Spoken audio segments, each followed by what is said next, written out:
नमस्कार दोस्तों, स्वागत है आपका मोटिवेशन राकेश के YouTube चैनल पर। मेरे सभी प्यारे दोस्तों को जय श्री कृष्णा। बीरबल की बुद्धि और समस्या को भांप लेने की कला के कारण बादशाह उन्हें खूब पसंद करते थे।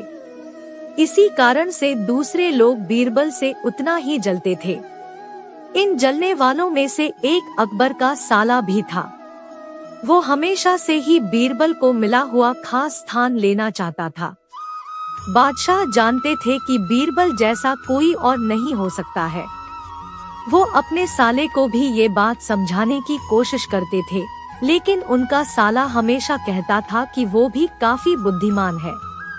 इन सब बातों के कारण एक बार बादशाह के मन में हुआ कि अब ये ऐसे नहीं मानेगा, इसे कुछ कार्य देकर ही समझाने पड़ेगा। तभी अकबर ने अपने साले से कहा कि तुम अपने दिमाग और सूझबूझ से इस कोयले की बोरी को सबसे ज्यादा लालची सेठ दमड़ी लाल को बचकर आओ।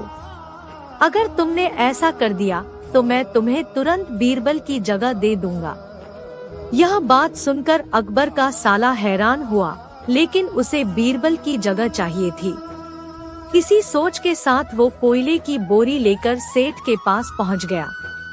सेठ ऐसे ही किसी की भी बातों में आने वाला नहीं था, इसलिए उसने उसे खरीदने से मना कर दिया। अब अपना उदास चेहरा लेकर अकबर का साला महल लौट आया। उसने कहा कि मैं इसे नहीं बेच पाया।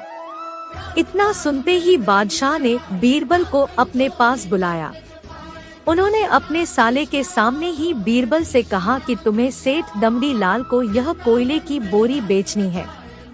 बादशाह का आदेश मिलने पर बीरबल ने कहा कि आप एक बोरी बेचने के लिए कह रहे हैं। मैं उस सेठ को एक कोयले का टुकड़ा ही 10,000 में बेच सकता हूँ।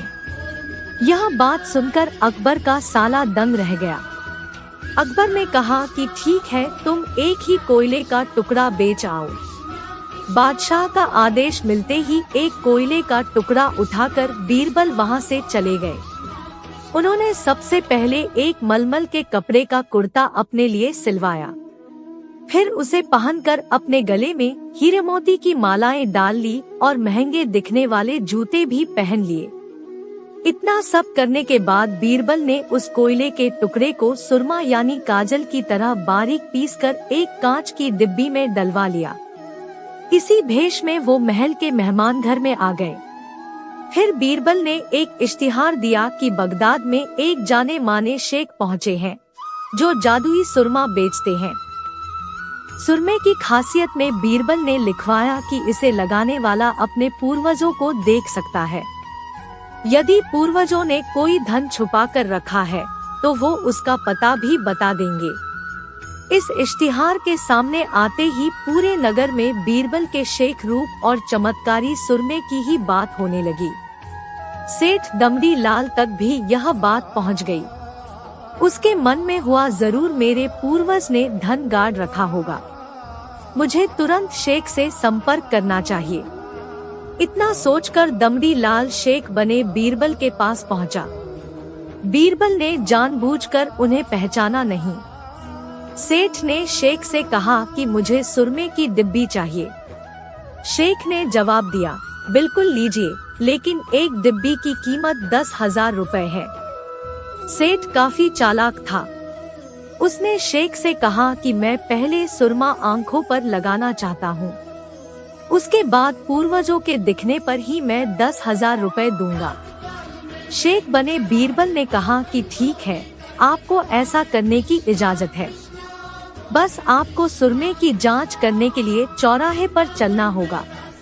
चमत्कारी सुरमे का करिश्मा देखने के लिए वहां लोगों की भीड़ लग गई। तब बीरबल बने शेख जोर जोर से कहने लगे कि इस चमत्कारी सुरमे को सेठ जी लगाएंगे। अगर ये सेठ अपने माता पिता की ही औलाद है तो इन्हें सुरमा लगाते ही तुरंत पूर्वज नजर आ जाएंगे। पूर्वज नहीं दिखे तो मतलब यह होगा कि वो अपने माता पिता की औलाद नहीं है। असली औलादों को ही यह सुरमा लगाने पर अपने पूर्वज नजर आते हैं। यह सब कहने के बाद शेख ने सेठ के आंखों पर सुरमा लगा दिया और कहा कि आंखें बंद कर लो। सेठ ने आंखें बंद तो की लेकिन उन्हें कोई भी नहीं दिखा। अब सेठ के मन में हुआ कि मैंने कह दिया कि मुझे कोई नहीं दिखा तो भारी अपमान हो जाएगा।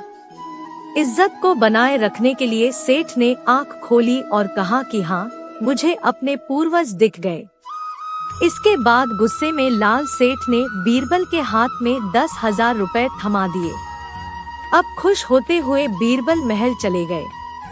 उन्होंने कहा कि लीजिए बादशाह, एक कोयले के 10,000 रुपए और सारा किस्सा सुना दिया। यह देखते ही बादशाह का साला मुंह बनाकर महल से चला गया। उसके बाद से उसने कभी भी बीरबल की जगह लेने की बात अकबर से नहीं की। कहानी से सीख: किसी से ईर्ष्या नहीं करनी चाहिए और अपनी काबिलियत को साबित करने के लिए बुद्धि का उपयोग करना जरूरी है। आपसे मेरी प्रार्थना है कि मुझे मोटिवेट करने के लिए वीडियो को लाइक करें, शेयर करें, सब्सक्राइब जरूर करें दोस्तों, और कमेंट में जय श्री राम जरूर लिखें।